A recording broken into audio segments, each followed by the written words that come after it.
കഴിഞ്ഞ ദിവസം ചൈനയിലെ ബീജിംഗിൽ വ്യത്യസ്തമായ ഒരു ഓട്ട മത്സരം നടന്നു. മനുഷ്യർക്കൊപ്പം യന്ത്രമനുഷ്യരും പങ്കെടുത്ത ഒരു മാരത്തൺ. ഹ്യൂമനോയിഡ് റോബോട്ടുകൾ എങ്ങനെയാണ് മനുഷ്യന്റെ സാഹചര്യങ്ങളുമായി ഇണങ്ങുന്നത് എന്ന് കണ്ടുപിടിക്കാനുള്ള പരീക്ഷണമായിരുന്നു ചരിത്രപരമായ ആ മത്സരം.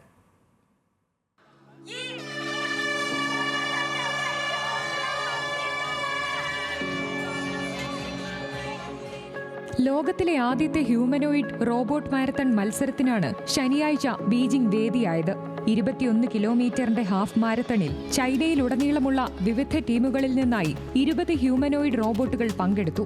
ഇത്തവണ മനുഷ്യരുമായി നേരിട്ടുള്ള മത്സരത്തിലായിരുന്നില്ല യന്ത്രമനുഷ്യർ. സുരക്ഷ കണക്കിലെടുത്ത് മറ്റൊരു ട്രാക്കിൽ സമാന്തരമായാണ് മത്സരം നടന്നത്. റോബോട്ട് ട്രെയിനർമാരുടെ നിയന്ത്രണത്തിലാണ് യന്ത്രമനുഷ്യർ ഓട്ടത്തിൽ പങ്കെടുത്തത്. വിവിധ ഭൂപ്രകൃതികളിലും വ്യത്യസ്ത ക്രമീകരണങ്ങളിലുമായി അവർ ഓട്ടം പൂർത്തിയാക്കി.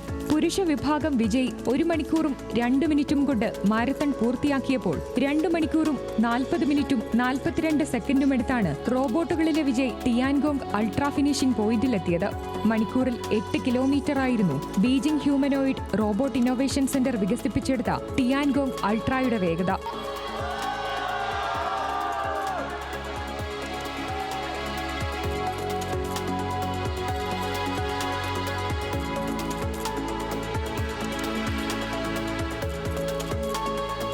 മനുഷ്യരുടെ സാഹചര്യങ്ങളുമായി റോബോട്ടുകൾ എങ്ങനെ പൊരുത്തപ്പെടുന്നുവെന്ന് കണ്ടെത്താനുള്ള പരീക്ഷണമെന്ന് സംഘാടകർ വിശേഷിപ്പിക്കുന്ന ഈ മത്സരം നാളെ മനുഷ്യരുമായുള്ള നേരിട്ടുള്ള മത്സരത്തിനുള്ള സാധ്യതകളും തള്ളിക്കളയുന്നില്ല. International desk, news Malayalam.